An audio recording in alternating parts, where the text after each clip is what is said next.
اونچے تو اب چکیں گے. کیوں؟ کیونکہ ہمارے انتظار کی گھڑیاں اب ختم ہو چکی ہیں اور وہ وقت آ گیا ہے کہ ہم ایک بڑی شخصیت کی قیمتی نصیحتوں سے مستفید ہوں جو ہمارے پروگرام کا خلاصہ اور اصل جوہر ہے. تو آئیے پروگرام کی اس سب سے اہم کڑی کی شروعات کرتے ہوئے زحمت سخن دیتے ہیں ایک ایسی شخصیت کو جن کے بارے میں یہ کہنا بجا ہے تعارف کی قطعی ضرورت نہیں، تمہیں جانتا ہے یہ سارا زمانہ. جن کا یہ فرمان ہے نشے من پہ نشے من اس قدر تعمیر کرتا جا کہ بجلی گرتے گرتے آپ ہی بیزار ہو جائے.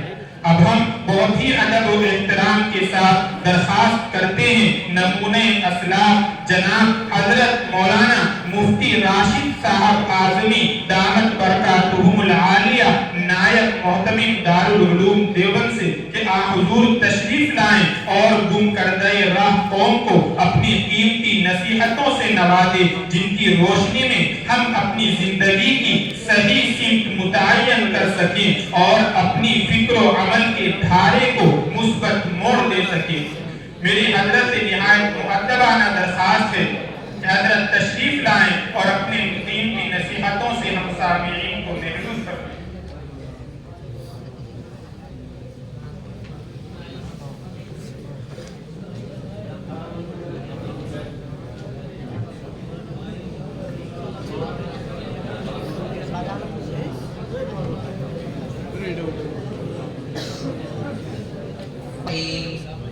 الحمد لله رب العالمين والصلاة والسلام على سيد الأنبياء والمرسلين وعلى آله وأصحابه والأئمة المحدثين موازين القسط ليوم القيامة وأن أعمال بني آدم وقولهم يوزن. وقال مجاهد القسطاس والعدل بالربوبية ويقال القسط مصدر المقسط وهو العادل وأما القاسط فهو الجائر. حدثنا فضيلة الشيخ مفتي سميع الله القاسمي الكلامي حفظكم الله وأكرمكم في الدارين. حدثكم فضيلة الشيخ فخر الدين رحمه الله تعالى عن فضيلة الشيخ شيخ الهند محمود الحسن الدوبندي رحمه الله تعالى. وحدثنا فضيلة الشيخ مفتي منتظر الحسن القاسمي حفظكم الله وأكرمكم في الدارين. عن فضيلة الشيخ ناصر القاسمي رحمه الله تعالى. عن فضيلة الشيخ شيخ الإسلام حسين أحمد المدني. عن فضيلة الشيخ شيخ الهند محمود الحسن الدوبندي. عن الشيخين الجليلين الكريمين عن الشيخ العلامة قاسم العلوم والخيرات محمد قاسم النانوتوي والشيخ العلامة الفقيه العبد الرشيد أحمد الجندوي وهما يرويان عن العارف بالله الشيخ عبد الغني المجدد عن الشيخ محمد إسحاق الدهلوي عن الشاه عبد العزيز الدهلوي عن العارف بالله الشيخ ولي الله أحمد بن عبد الرحيم النقشبندي قال أخبرنا الشيخ أبو طاهر محمد بن إبراهيم الكردي قال أخبرنا والد الشيخ إبراهيم الكردي قال قرأت على الشيخ أحمد القشاشي قال أخبرنا الشيخ أحمد بن عبد القدوس السناوي قال أخبرنا الشيخ محمد بن أحمد الرملي عن الشيخ زكريا بن محمد أبي يحيى الأنصاري قال قرأت على الشيخ الحافظ الحجة أحمد بن علي بن حجر الأسقلاني عن الشيخ إبراهيم بن محمد أحمد التنوخي عن الشيخ أحمد بن أبي طالب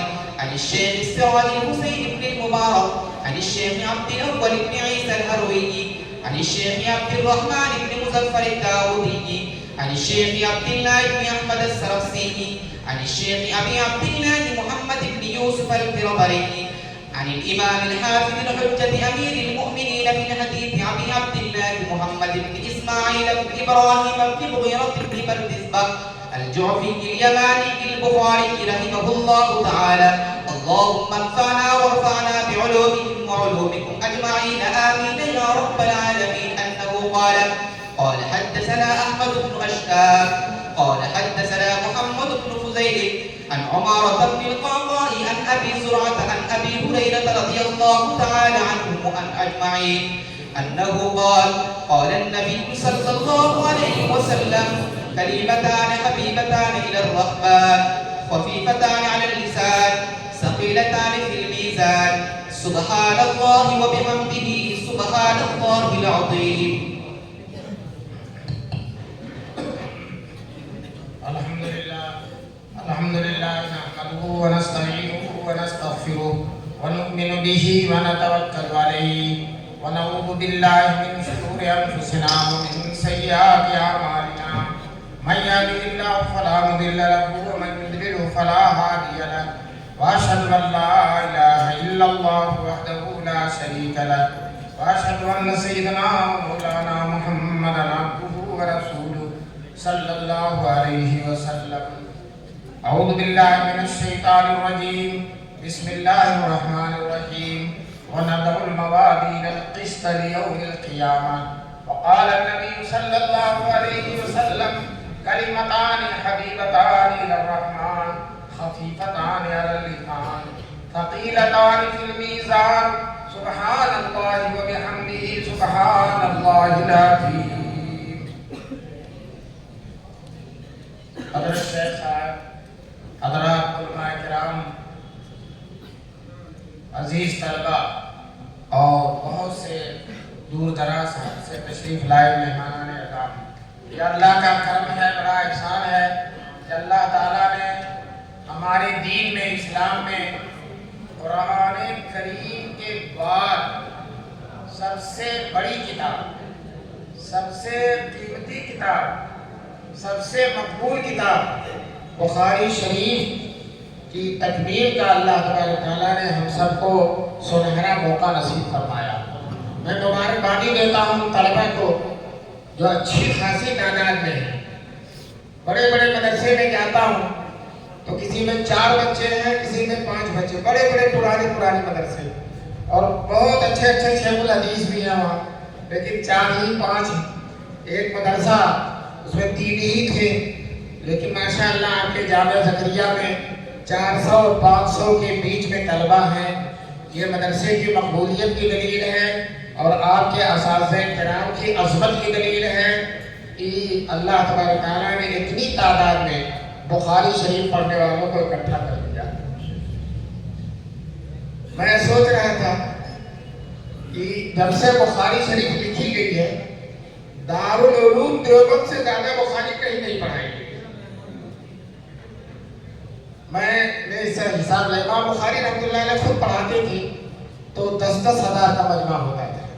ایک سبق میں جب بخاری کا درس دیتے تھے 10-10 ہزار کا مجمع ہوتا تھا، اور وہ مجمع ایسا نہیں ہوتا تھا، اور سب کے سب محدثین ہوتے تھے. ان 10,000 میں سے کوئی ایک بھی آ جائے تو آج دنیا کا سب سے بڑا شیخ الحدیث ہوگا. ایسے ایسے لوگ پڑھتے تھے. لیکن امام بخاری کے بعد ان کے علاوہ اتنی زیادہ بخاری جتنی دارالعلوم دیوبند میں پڑھائی گئی. جس سال مدرسہ قائم ہوا تھا 150 سال پہلے، اسی سال بخاری کی تعلیم ہو گئی. ایک استاد ایک شاگرد سے مدرسہ شروع ہوا تھا، محرم میں کھلا تھا، اور شعبان آتے آتے دورے تک کی تعلیم ہو گئی. اور طلبہ دیوبند کے نہیں، مظفر نگر کے نہیں، سہارنپور کے نہیں، میرٹھ کے نہیں، سمرقند و بخارا کے، کابل و قندھار کے، ایران و توران کے بچے چلے آئے. اور اس زمانے میں نہ ریڈیو، نہ ٹیلی ویژن، نہ اخبار، نہ موبائل، لیکن اللہ کی رحمت کے فرشتوں نے گویا کی ہر جگہ اعلان کر دیا، اے علوم نبوت کے پروانوں، چلو دیوبند میں علوم نبوت کا چراغ جل گیا. جھوم طلبہ آنے لگے. اور تیسرے سال جلسے دستار بندی ہوا تھا، حضرت قاسم العلوم والخیرات مولانا قاسم نانوتوی رحمۃ اللہ علیہ نے تقریر فرمائی تھی، واعظ فرمایا تھا، اور کہا تھا تقریر میں اپنی کہ اللہ تعالیٰ نے ہمارے مدرسے کو ہماری امید سے زیادہ قبول فرمایا، امید سے زیادہ مقبولیت دی. یہ دیوبند کا مدرسہ کھلا تو کچھ بچے مکہ اور مدینہ میں پڑھتے تھے. جب ان کو معلوم ہوا کہ دیوبند میں حدیث شریف کا دورہ اور جو ہے حدیث کا درس شروع ہو گیا ہے، تو مکے اور مدینے سے آ کر دارالعلوم دیوبند میں داخلہ لے لیا. آج بھی اگر دنیا کے کسی ملک، دنیا کے ہر ملک میں اگر ویزا مل جائے، آنے کی اجازت ہو جائے، تو دنیا کا کوئی ملک ایسا نہیں ہے جہاں کے طالب علم نہ آ جائے. کوئی ملک، افریقہ، آسٹریلیا، ابھی بار بار فون آتا ہے آسٹریلیا سے، برطانیہ سے، افریقہ سے، ہم دارالعلوم میں داخلہ لینا چاہتے ہیں. ایسی مقبولیت ہے، ایسی مقبولیت ہے کہ اس مقبولیت کو کوئی عقل، اس مقبولیت کا کوئی عقل تجزیہ ہی نہیں کر سکتی کہ کیوں اتنا مقبول ہے۔ کسی شاعر نے کہا تھا دل جلے روئے ہے شاید اس جگہ ہے کوئی یار، دل جلے روئے ہے شاید اس جگہ ہے کوئی یار، خاک کا اتنا چمک جانا ذرا دشوار تھا۔ ایک مٹی جو ہے دیوبند کا قصبہ جس کو لوگ دیوبڑ کہتے ہیں، نام بھی اچھی طرح سے نہیں ہے، مین لائن پر بھی نہیں، اور آج صورتحال یہ ہے کہ پورے دنیا میں پوچھا جاتا ہے یوپی کہاں ہے تو بتایا جاتا ہے جہاں دیوبند ہے، یوپی کہاں ہے تو بتایا جاتا ہے کہاں جہاں دیوبند ہے۔ دیوبند آج پورے ہندوستان کی آبرو بنا ہوا ہے، پورے ہندوستان کی عزت بنا ہوا ہے، دہلی اپنے دہلی ہونے کی وجہ سے، لیکن علم کی وجہ سے اگر پوری دنیا میں کوئی قصبہ شہرت رکھتا ہے تو وہ دیوبند ہے۔ جب طلبہ کی تعداد زیادہ ہوئی تو مولانا قاسم نانوتوی رحمۃ اللہ علیہ نے کہا کہ یہ طلبہ کا کوئی بھروسہ نہیں ہے، مسجد میں کب تک پڑھتے رہے، کبھی چٹائی پھاڑ دیں گے، کبھی لوٹا توڑ دیں گے، تو طلبہ کی تسلی کے لیے میں کہتا ہوں اس زمانے میں بھی طلبہ ایسے تھے، نانوتوی کے زمانے میں ایسے تھے۔ آج اگر طلبہ کچھ آداب ہیں تو کوئی مضاعفات نہیں ہے، یہی جو آج آداب نظر آتے ہیں، موبائل چلاتے نظر آتے ہیں، ادھر ادھر گھومتے نظر آتے ہیں، ایک دن یہی دین کے خادم بن کر نمودار ہو جائے، ربانی ہو جائے۔ ہم نے بہت سے طلبہ کو دیکھا ہے طالب علمی کے زمانے میں یوں ہی لگتا ہے کچھ نہیں بنے گا، لیکن جب ان مدرسوں کی، دیوبند کی، جامعہ زکریا کی پرفیض مدرسوں کی ہوا کھا کر نکلتا ہے تو اپنے علاقے میں دین کا بہت بڑا خادم بن جاتا ہے۔ اور ایک ہمارے دوست تھے، پڑھنے بھی نہیں جاتے تھے، سبق میں بھی کمی جاتے تھے، تم ان کے نقش قدم پر مت چلنا۔ ہم نے ان سے کہا کہ ذرا پڑھنے میں سبق میں آئے کہ میں استعداد ٹھیک ہے میری، سبق میں نہیں گئے، پتہ نہیں کیسے استعداد ٹھیک ہے، لیکن دیوبند سے فارغ ہو کر گیا، استادوں کا ادب بہت کرتے، بہت ادب کرتے، پڑھتے کم تھے، استادوں کا ادب بہت زیادہ کرتے۔ اس راستے میں پڑھنے سے زیادہ ادب کرنے سے ملتا ہے، پڑھنے سے تو ملتا ہی ہے لیکن ادب، اور پڑھنا اور ادب دونوں ہو جائے تو پھر کیا پوچھنا۔ مولانا یعقوب صاحب رحمۃ اللہ علیہ سے کسی نے پوچھا تھا مولانا قاسم نانوتوی نے محنت تو اتنی بہت زیادہ نہیں کی لیکن اتنا مقبول کیسے ہوئی، اتنا بڑا علم اللہ نے کیسے دے دیا؟ تو انہوں نے دو بات فرمائی تھی، تواضع بہت زیادہ تھی، دوسرے استادوں کا ادب بہت زیادہ تھا، استادوں کا ادب بہت زیادہ ہے، بہت زیادہ ہے۔ ان کے پیر و مرشد تھے حاجی امداد اللہ مہاجر مکی، وہ عالم نہیں تھے، ایک تحریر حضرت نانوتوی کو صاف کرنے کے لیے دیا، ایک جگہ املا کی غلطی تھی، اب حضرت نانوتوی نے یہ نہیں کہا کہ حضرت یہ غلطی آپ سے ہو گئی ہے، کہا حضرت یہ سمجھ میں نہیں آ رہا، یہ جگہ سمجھ میں نہیں آ رہی۔ حاجی صاحب آشکش کرنے لگے، اتنا بڑا عالم و فاضل اسے سمجھ میں نہیں آ رہا، لیکن یہ ادب و احترام کر رہا ہے کہ حضرت یہ بات سمجھ میں نہیں۔ آج طالب علم جو ہے اگر تھوڑا سا مطالعہ کر کے جائے تو استاد کو ٹوکتے ہوئے بھی نہیں شرماتا، کہتا حضرت ایسے نہیں، ایسے بے ادبی ہوتی۔ تو دیکھو ادب سے بہت زیادہ مقام حاصل ہوتا ہے۔ تو طلبہ تم بھی اب تو فارغ ہو گئے ہو، اب تک ادب نہیں کیا تو آج ہی سے ادب کی نیت کرو، استادوں کا ادب کریں گے، استاد ہم بھی بہت دنوں تک رہیں گے، استاد بھی بہت دنوں، پڑھنے کے زمانے میں نہیں ادب کیا تو پڑھنے کے بعد کر لو، لیکن آج کل کے طلبہ تو ایسے ہیں، ایک طالب علم ملا کہنے کا ہم بھی آپ کے شاگرد رہ چکے ہیں، ہم نے کہا اللہ کا شکر ہے کہ اب نہیں کہنا، کہنے کہ ہم بھی آپ کے شاگرد رہ چکے ہیں، تو پہلے رہ چکے ہوں گے تو اب قبول نہیں ہے، حالانکہ تم پہلے بھی شاگرد تھے، آج بھی ہو اور قیامت تک شاگرد رہو گے۔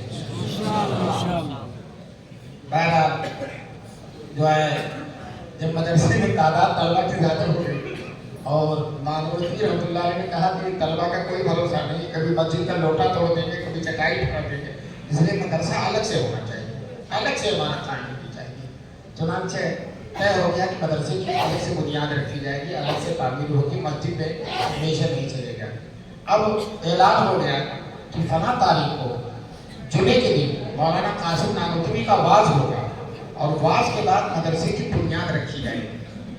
کہتے ہیں نانوتوی رحمۃ اللہ علیہ کا واعظ سننے کے لوگ مشتاق بہت زیادہ رہتے تھے، لوگ حضرت کے عاشق بہت تھے، دور دراز، کہتے ہیں